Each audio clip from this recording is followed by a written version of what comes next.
નમસ્કાર, હું Rinku Prajapati public India ન્યૂઝમાં આપનું સ્વાગત કરું છું। શરૂઆત કરીએ આજના સમાચારની। આણંદ જિલ્લામાં ચોમાસાની ઋતુને ધ્યાનમાં રાખીને ઓપરેશન કિચન હાથ ધરાયું। 22 પેઢીમાંથી ખાદ્ય પદાર્થના 43 જેટલા નમૂના તપાસ માટે મોકલાયા। આણંદ જિલ્લા ફૂડ એન્ડ ડ્રગ વિભાગ દ્વારા ચોમાસાની ઋતુ તેમજ હાલની રોગચાળાની પરિસ્થિતિને ધ્યાનમાં રાખીને હોટલ, રેસ્ટોરન્ટ અને નાસ્તા હાઉસના યોગ્ય હાઇજીન કન્ડિશન જળવાઈ રહે તે માટે ઓપરેશન કિચન હાથ ધરાયું હતું, જે અંતર્ગત આણંદ શહેર, વલ્લભ વિદ્યાનગર, ધર્મજ હાઈવે, તારાપુર હાઈવે, અંબાવ, કરમસદ ખાતે ફૂડ એન્ડ ડ્રગની ટીમો દ્વારા તપાસ કરવામાં આવી હતી, જેમાંથી 22 પેઢીમાંથી ખાદ્ય સામગ્રીના 43 જેટલા નમૂના લઈ સરકારી લેબોરેટરીમાં પૃથક્કરણ માટે મોકલવામાં આવ્યા છે, જેનો અહેવાલ હવેથી કાર્યવાહી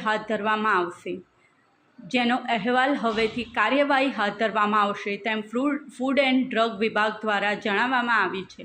અત્રે ઉલ્લેખનીય છે કે દરેક ફૂડ બિઝનેસ ઓપરેટરોને જરૂરી સ્વચ્છતા તથા હાઇજેનિક કન્ડિશન જાળવી રાખવા તાકીદ પણ ફૂડ એન્ડ ડ્રગ વિભાગ દ્વારા કરવામાં આવી છે, તેમ આણંદ ખોરાક અને ઔષધ નિયમન તંત્રની એક અખબારી યાદીમાં જણાવ્યું છે। આ સાથે આજના સમાચારને અહીં સમાપ્ત કરીએ છીએ।